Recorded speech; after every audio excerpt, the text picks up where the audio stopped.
Bien, damos inicio al módulo número 4 del curso de emprendimiento, el cual tiene como título Fuentes de financiamiento.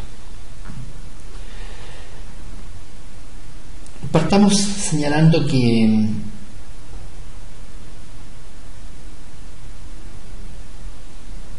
las fuentes de financiamiento se van a dividir en dos grandes ítems. El primero es financiamiento propio, o sea, los dueños de la idea, los dueños del negocio, como quieran llamarlo, los accionistas, financian el negocio.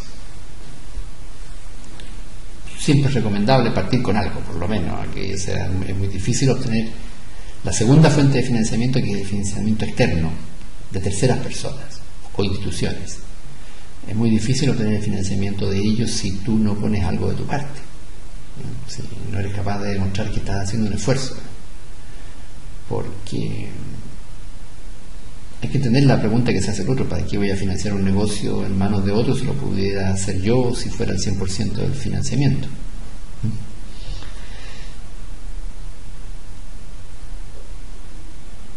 Respecto al financiamiento con recursos propios,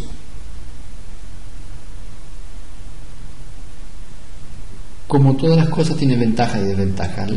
Hablemos primero de la ventaja: es que evita la dependencia de terceros, no existe el costo por gasto financiero, no existen costos asociados a comisiones y costos de tramitación y de ese tipo. ¿Okay?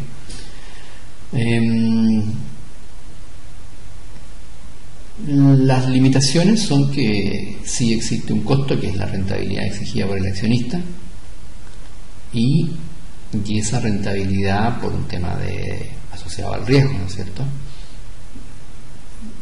es más alta que el costo financiero que uno pudiera obtener en una institución financiera, por ejemplo. ¿Okay? Así que reduce el riesgo para la empresa, aumenta el riesgo para el accionista, y por lo tanto el accionista te cobra una tasa de interés, llamémoslo así, que se puede ir vía dividendo, como quiera que emerja después de la sociedad, más alta que la que te exige. Entonces, cuando uno calcula ahí el costo promedio ponderado, ¿no es cierto?, del modelo del KPM, la tasa del accionista siempre es más alta que la tasa del financiamiento externo. O sea, la tasa de costo de capital es más alta que la tasa de interés, lo cual es lógico.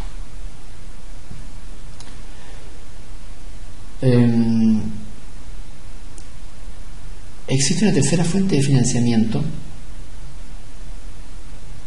que son fondos a los cuales puedes acceder casi gratuitamente, y ahí caen las fuentes de financiamiento que yo señalaba, estatales, por ejemplo, los programas de Corfo. No exigen ninguna restitución después de los fondos que te pasan, por tanto esa es, entre comillas, plata gratis. Hay que trabajar para ganársela, pero no hay devoluciones ni de capital ni pago de intereses.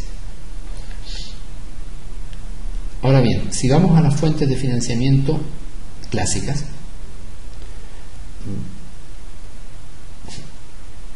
se debe tener clarísimo que tenemos que manejar números. Tenemos que ser capaces de demostrar que el negocio funciona. Segundo, que funciona en condiciones normales. Tercero, que acepta un nivel de sensibilización razonable, o sea, si las cosas van mal, ¿hasta cuánto puedo aguantar? Todos esos números hay que ser capaz de poder exhibirlos, incluso con algún grado de detalle importante. Por lo tanto,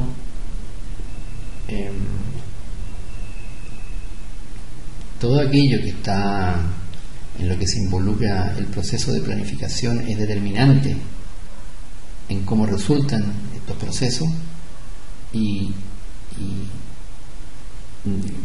debiéramos involucrarnos en casi todas las herramientas de planificación que existen. Me explico. Por ejemplo, deberíamos desarrollar un plan de negocio, que es el plan macro. Deberíamos desarrollar planes funcionales, ya que son planes de nivel intermedio, y planes de acción, que son planes operacionales ya más aterrizados, áreas chicas. Eso tiene que ir acompañado de presupuesto. Los presupuestos son los que dan cuenta de los números. Hay otros que dan cuenta de los números también, pero fundamentalmente los presupuestos. Por lo tanto, bajo ese prisma es indispensable desarrollar un presupuesto de caja, un estado de resultados, o incluso proyectar un balance general. Pero un presupuesto de caja es indispensable porque a partir del presupuesto de caja se generan después las evaluaciones del negocio, las evaluaciones económicas del negocio, las evaluaciones financieras en términos de tasas TIR, de tasas de valor actual neto, VAN, o de PRI, que es el periodo de recuperación de la inversión. Bueno, un presupuesto, dicho en muy pocas palabras, es una clasificación, ordenamiento a través del tiempo, generalmente con una dimensión anual, mensual, anual, o sea, 12 meses, de ingresos, de gastos y de inversiones. Hechas las respectivas sumas y restas, se obtiene un flujo al cabo de cada periodo. La evaluación financiera de ese flujo se hace a través de herramientas clásicas de evaluación financiera como la tasa interna de retorno, el valor actual neto, y eso después uno lo utiliza para hacer una evaluación propiamente tal del negocio. Eso del punto de vista de las exigencias que uno tiene del entorno, que actúan sobre el financiamiento de la empresa. Pero más importante aún es que si lo miras desde el punto de vista interno, tienes una herramienta de gestión importantísima y fundamental, básica, de primer nivel, porque te ayuda a conocer y a prever, ¿no es cierto?, ingresos, gastos, te ayuda a mejorar tesorería, gestión de cobranza, pagos a proveedores, cuándo es el mejor momento para financiar inversiones de cualquier tipo y gastos ya de la operación propia del negocio, todo lo que tiene que ver con todos los ingresos relacionados con la operación del negocio, la nómina de personal, el pago de insumos, la compra de materias primas, el pago de seguros, mantenciones y similares. Así que necesariamente tenemos que manejarnos bien con los números en esta etapa. Si tenemos hecho eso, ¿a dónde podemos recurrir? Primero, aporte de los socios, que ya lo hemos señalado. Aporte de los socios. Sí, los socios en general son proclives, yo diría, a aportar, pero hay límites tanto del punto de vista de lo que resulta razonable financiar con capital propio, o también porque los socios sencillamente no tienen más plata donde poner. Otra fuente de financiamiento son los propios trabajadores. No es muy usado en Chile, no es muy común, pero existen algunos casos exitosos donde se involucra a los trabajadores en el financiamiento del negocio mediante lo que se conoce como stock options, o sea que los trabajadores puedan acceder a compra de acciones. Hay que desarrollar un programa, no es un asunto así aleatorio o al azar. No es muy común, pero tiene la gran ventaja de que involucra a los trabajadores con el éxito del negocio, porque ellos pasan a ser dueños de, en una proporción pequeña, pero pasan a ser dueños de, por lo tanto les va a interesar que les vaya bien. Después está el crédito de proveedores. O sea, obtengo un plazo para pagar de los proveedores, que es una forma de financiamiento mientras no les pague, y que eventualmente puede estar sujeta a alguna tasa de interés. Puede que sí, puede que no. A lo mejor a veces está incluida en el precio, por lo tanto se pagan intereses pero de manera encubierta.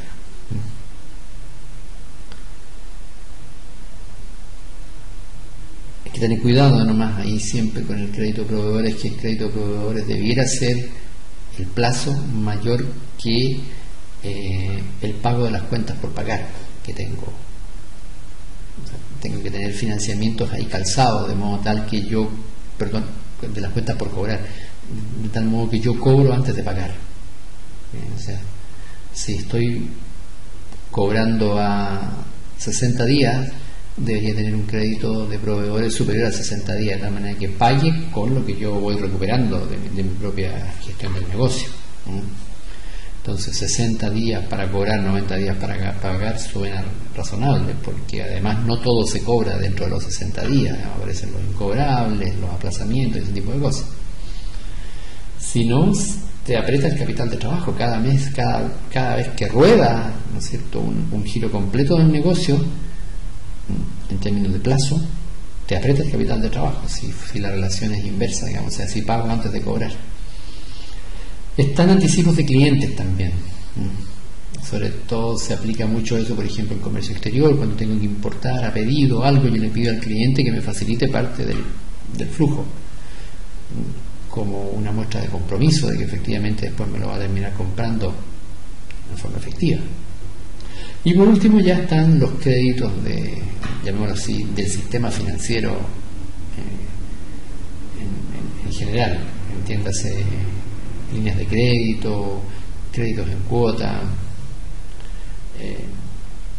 pudieran aparecer ahí también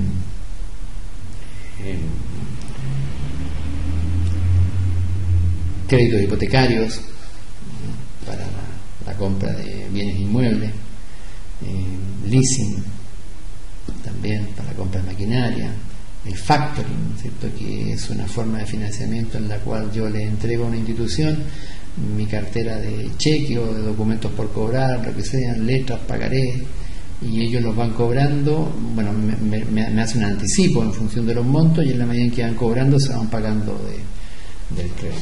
Un crédito rotativo que funciona muy bien, pero de repente tiene tasas de interés que son un poquito excesivas, ¿ya?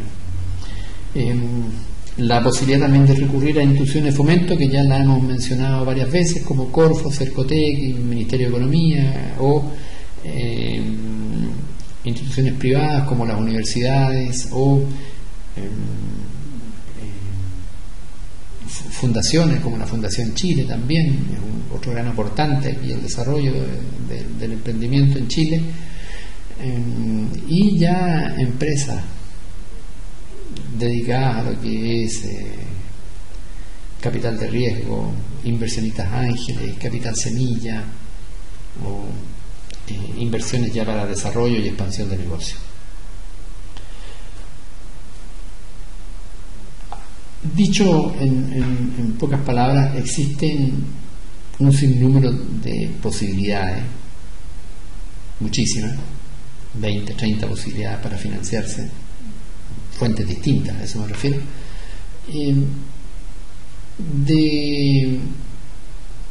de un acceso no tan expedito como uno quisiera. Yo creo que no se comparte el riesgo en la medida en que las instituciones proveedoras de estos financiamientos te exigen una cantidad de requisitos que hacen que, si el proyecto no es 500% viable, son reticentes a financiarte en estas etapas iniciales de startup.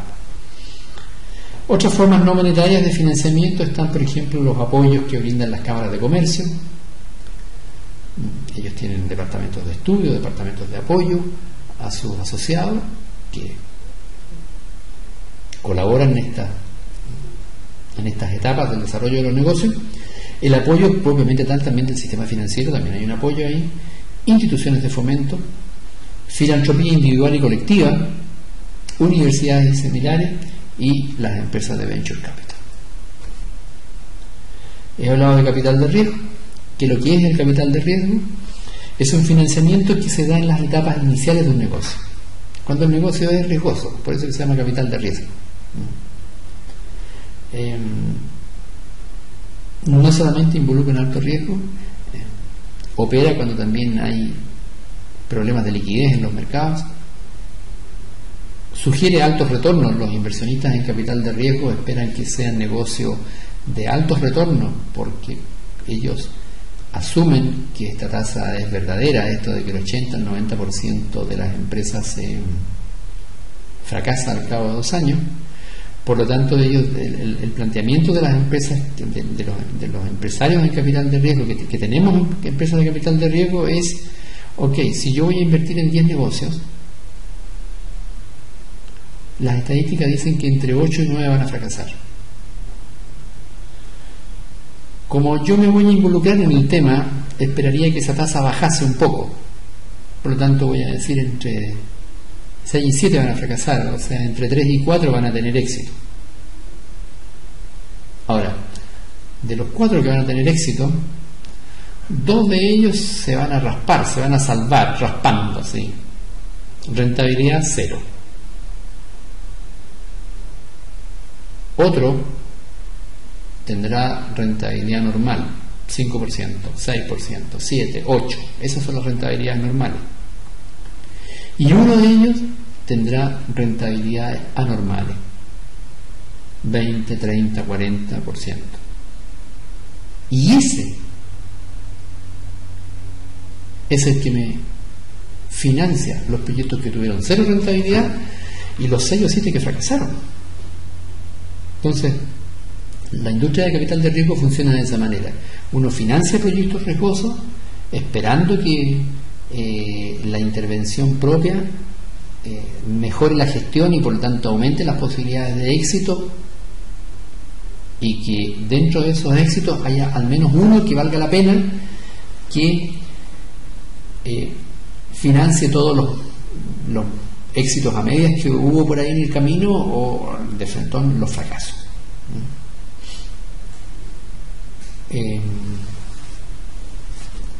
Ahora, el capital de riesgo se divide en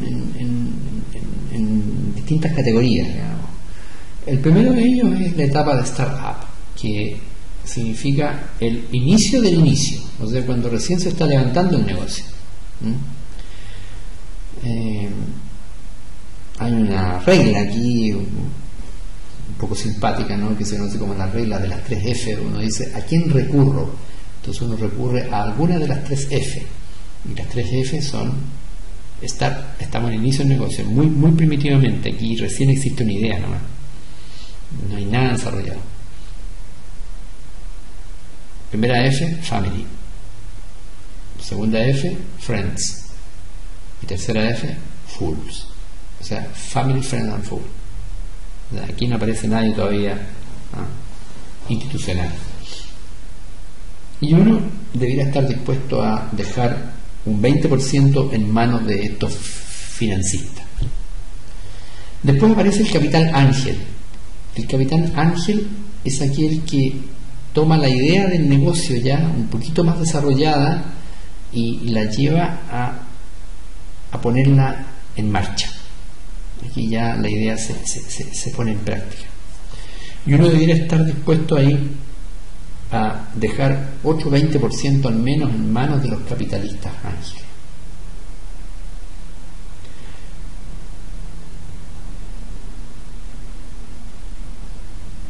Hay una tercera etapa, que es el capital semilla, que es el que permite llevar el negocio a una etapa superior, donde se desarrollan nuevos mercados, se prueban nuevas fórmulas del producto. Pero todavía estamos hablando de un negocio relativamente pequeño. Eventualmente a financistas de capital semilla se les puede dejar 8-20%. O sea, en estos momentos le hemos dejado un 20% a las 3F, Family, Friends and Fools, le hemos dejado un 20% a los ángeles, le hemos dejado un 20% a los semillas. Por tanto, me está quedando solamente un 40%. Y por último aparece el capital de riesgo, probablemente tal, que es el que te financia ya el periodo de desarrollo y expansión del negocio.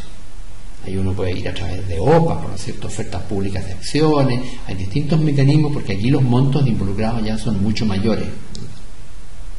Y ahí se me puede ir otro 20%. En definitiva,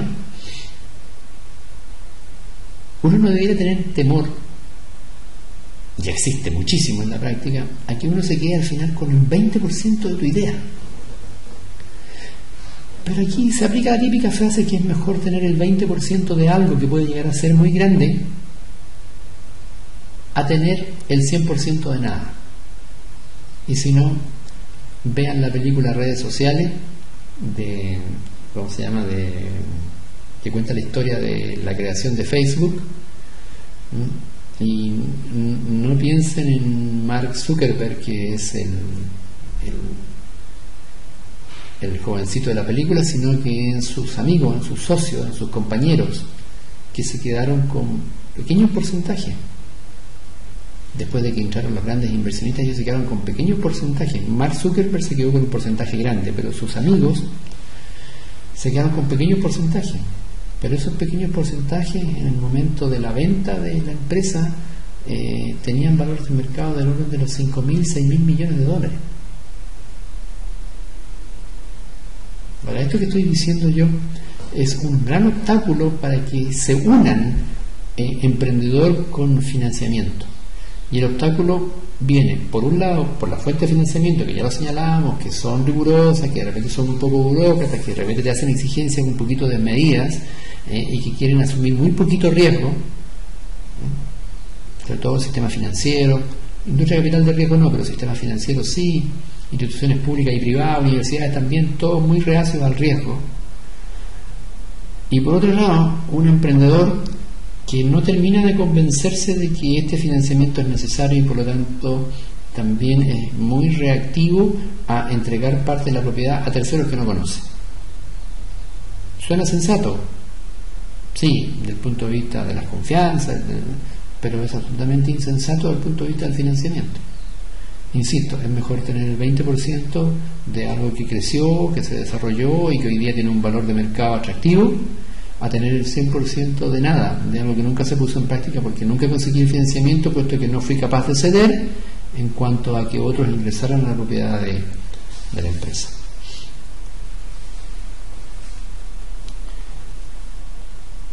Explicar básicamente cómo funcionan estas empresas de capital de riesgo, yo creo que no tiene sentido. Si alguien después lo necesita, yo se los puedo explicar.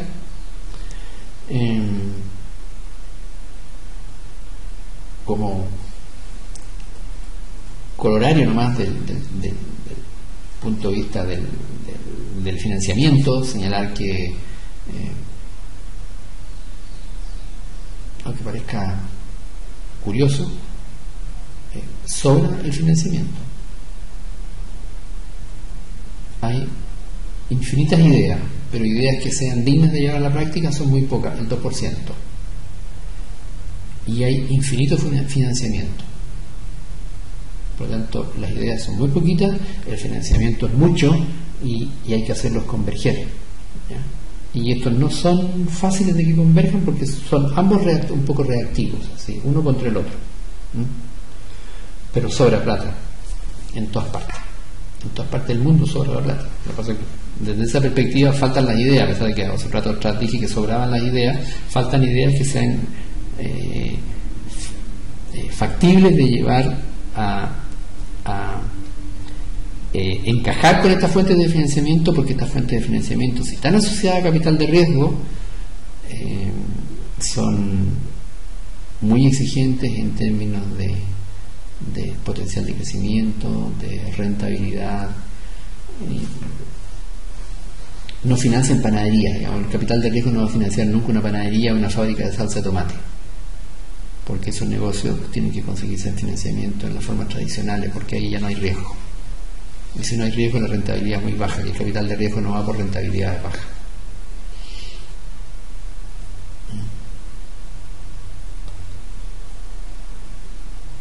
Costos del financiamiento.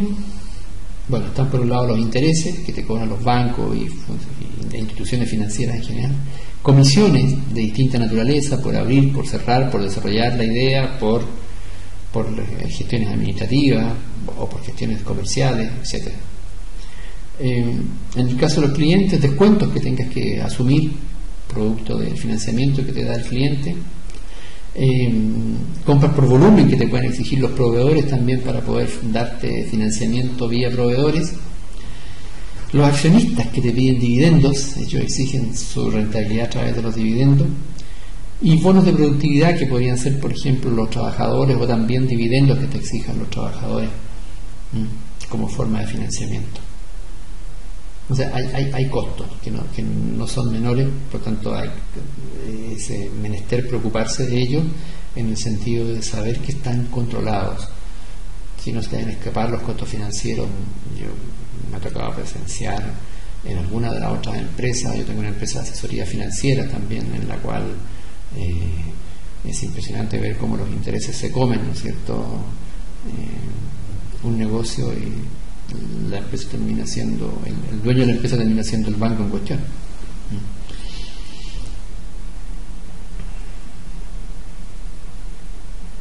Comentarios varios. Ya terminamos el último módulo, terminamos todos los 4 módulos, pero aún esta es una especie de misceláneo, ¿sí? Hay que saber cuidar los flujos, la necesidad de capital de trabajo, ya lo decía. Tengo que pagar después de cobrar.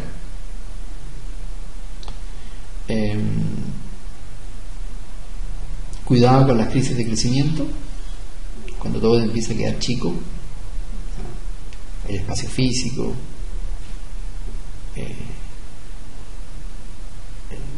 la capacidad de los sistemas, las bodegas, las oficinas, el vehículo de transporte. Necesariamente el crecimiento tiene que ser un crecimiento dual en términos de la forma en que lo financia. O sea, tiene que haber un crecimiento financiado con capital propio, puede ser reinversión de utilidades, por ejemplo, y tiene que haber un financiamiento también vía fuente externa. Si se hace todo con capital propio es demasiado caro. Si se hace todo con fuente externa es más riesgoso, es demasiado riesgoso. Por tanto, un buen mix ahí siempre es recomendable. La crisis de profesionalización, aquella en la cual el dueño del negocio reconoce que sabe muy poco de todo lo demás excepto de lo que sabe, por lo tanto tiene que recurrir a profesionalizar su empresa, tiene que recurrir al talento, tiene que buscar gente que sepa en las distintas áreas. De repente tienen un vendedor ahí que gana $1.000.000, después tienen 10 vendedores que ganan $1.000.000, entonces les cuesta entender que de repente necesitan un gerente de venta que gane $3.000.000. ¿Cómo voy a contratar a un tipo que gane $3.000.000, ¿no? Cuando a todos mis vendedores les pago $1.000.000? Entonces, ese entendimiento no es fácil para gente que no está preparada para entenderlo, ¿no? Y por último, las amenazas que vienen del exterior en términos de nuevos competidores, sustitutos que están apareciendo en el mercado, que te pueden dejar obsoleto, que te vas quedando atrás. Hay que estar muy alerta y hay que evolucionar, subirse a los nuevos carros de las victorias que van pasando hoy día con una velocidad impresionante. Respecto de Chile, Chile es un país que representa una gran oportunidad para desarrollar negocios. Es un país tremendamente estable, con sus cuentas económicas, macroeconómicas también muy controladas. Hay una fuerza laboral en general capacitada, ¿okay? El gobierno también hace bien su pega, diría yo. Es un gobierno transparente, muy poco corrupto. Las cosas en general funcionan. Es cierto que hay que recorrer 14 ventanillas, pero cuando uno parte por la 1 y termina en la 14 ya sabe que cumplió todo el plazo, el proceso, perdón. A lo mejor es largo el plazo y hay que llevar mucho papel y todo, pero las cosas funcionan. Créanme que yo tengo bastante experiencia internacional y es terrible vivir donde tú nunca sabes si las cosas funcionan o no funcionan. Tú no sabes si después de recorrer 14 ventanillas vas a tener el documento, el papel, el permiso, o vas a tener que seguir pagando estas comisiones extras que aparecen de repente. Yo diría que estamos razonables en desarrollo tecnológico. Siempre hay, todavía es poca la inversión que tenemos en términos como porcentaje del PIB, no se compara con países como Corea, por ejemplo, los países industrializados. Algunas carencias, la burocracia que ya la señalábamos. Hay un sistema tributario también que, si bien funciona muy bien desde el punto de vista de la recaudación, es un poco restrictivo al desarrollo de algunos negocios. Impuestos internos se toman atribuciones de repente al desarrollo de los negocios, no tendría por qué tomárselas. Te prohíbe hacer cosas, porque y a mí me cuesta entender por qué impuestos internos te prohíbe hacer cosas. Te puede multar, puede hacer muchas cosas, te puede incluso mandar a la cárcel si hay dolo, pero no debiera Servicio de Impuestos Internos prohibirte desarrollar las actividades comerciales. Y lamentablemente de repente se toman atribuciones en ese sentido, ¿no? Por ejemplo, no te permite emitir una factura, no te timbra una factura. ¿Por qué no te timbra la factura? Si el tema a lo mejor es un tema administrativo, o si es un tema, digo, de tribunales que te lleva a los tribunales, pero no tiene por qué, ¿no es cierto? Es limitarte en el desarrollo de los negocios, de una manera de ejercer presión. Otro tema de Chile es que el mercado es demasiado pequeño, somos 17 millones de personas con suerte, ese es un mercado pequeñísimo para lo que hoy día te permite el desarrollo tecnológico, donde las producciones en masa y en gran volumen te obligan a buscar mercados externos. Tenemos un mercado secundario muy poco evolucionado, ahí sí yo creo que hay una gran limitación en el mercado secundario, entiéndase mercado financiero, todavía es muy pobre. Lo que hacen los bancos en Chile todavía es del siglo pasado, o sea, uno lo compara con otros sistemas financieros, incluso en Sudamérica, y la verdad es que me cuesta entender por qué Chile se ha quedado tan atrás en ese sentido. Uno le dice esto a los banqueros y todos reaccionan, no, si Chile, el sistema nuestro es maravilloso, y mira, claro, es maravilloso porque tiene un sistema absolutamente protegido, ¿no? Pero le falta mucho todavía para actualizarse, ¿no? En Chile todavía seguimos haciendo cheques, y eso ya es curioso. Desde el punto de vista cultural, tenemos una cultura muy poco tolerante a lo diferente, por lo tanto también es una limitación, cuesta salir con innovaciones, porque somos muy conservadores en esa materia, nos cuesta adoptar las innovaciones, nos cuesta dar el salto. Yo creo que se está produciendo un cambio con la juventud actual, pero esa juventud actual va a tomar las riendas del país en 20 o 30 años más.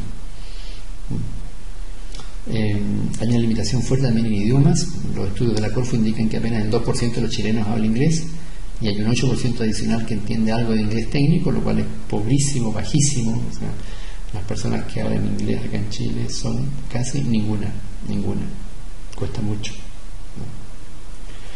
Recomendaciones finales: cree en ti, no tengas miedo, no tengas vergüenza, recorre un camino nuevo, no hagas caso a todos los idiotas que te dicen imposible, sé ordenado, planificado, lánzate a la vida, haz las cosas, todo tiene solución, piensa siempre en grande. Muchísimas gracias, quedo a vuestra disposición para cualquier consulta que quieran hacerme a través del mail rdias15@yahoo.com. La única consideración que deben tener es que las consultas tienen que ser estrictamente laborales o académicas, no me incluyan en ninguna cosa que tenga que ver con cadenas, cosas jocosas, divertidas, simpáticas, ninguna de esas las acepto. Si lo hacen se van a una carpeta spam y no entran nunca más. Sáquenle buen provecho y estoy a vuestra disposición. Muchísimas gracias.